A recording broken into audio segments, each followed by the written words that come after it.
The next day, Bersilac left at dawn, while Gawain lay sleeping until nearly midday. He was awakened by a tiny noise. With one eye, he saw the door open, and the lady of the castle tiptoe towards his bed. Embarrassed, Gawain pretended to be asleep. The lady came closer, then sat on the end of the bed and watched him, waiting for him to wake.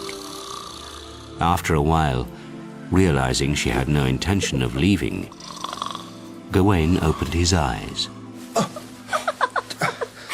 good morning, Sir Gawain. Madam, good morning.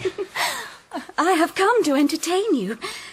I shall keep you in bed, and you must do whatever I say, for I hear you are known throughout Christendom for your honour and courage, and this is my only chance to have such a famous knight to myself. Madam, you are very kind. I am certainly not the hero you describe. But if there is any honourable way in which I can serve you, I will be proud to do so. Most ladies I know would rather have love than brave deeds. Madam, your husband, my host, I cannot betray his trust. The lady looked away for a moment. Then she smiled and chattered on of this and that, until at last she got up to go. I see there is no hope for me, so I shall leave you in peace. But before I go, let me have something to remember you by. You cannot refuse me so small a thing. Alas, you deserve more than I can give you. I brought nothing with me except my horse and the clothes on my back. I have neither gold nor jewels. Truly, madam, it saddens me that I have nothing worthy of you. Then I shall give you something. Here, take this. And slowly she untied from her waist a green silk belt and offered it to Gawain. Any man who wears this magic belt will be kept safe from all harm. But if you take it, you must promise me, do not tell my husband. Gawain stared at the belt, and at that moment it occurred to him that if what she said were true, he could not be hurt by the Knight of the Green Chapel. So he agreed to take it, and as she put it into his hands, she kissed him and made him promise not to tell her husband about the belt.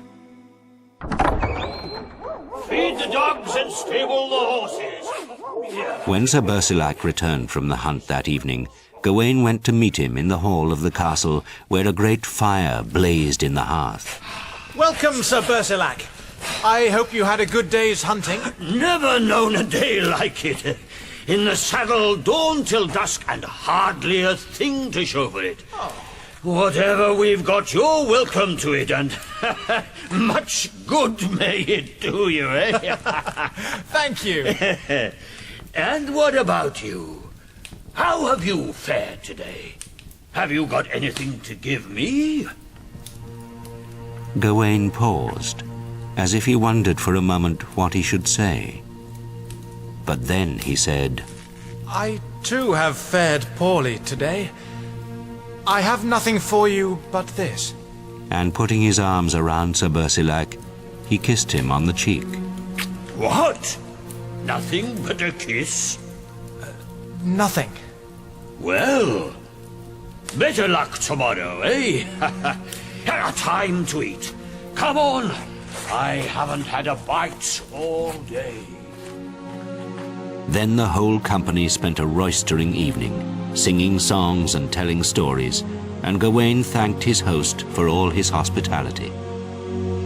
They embraced in pledge of their friendship, and before parting for the night, Bersilac promised to send a servant to accompany Gawain to the Green Chapel.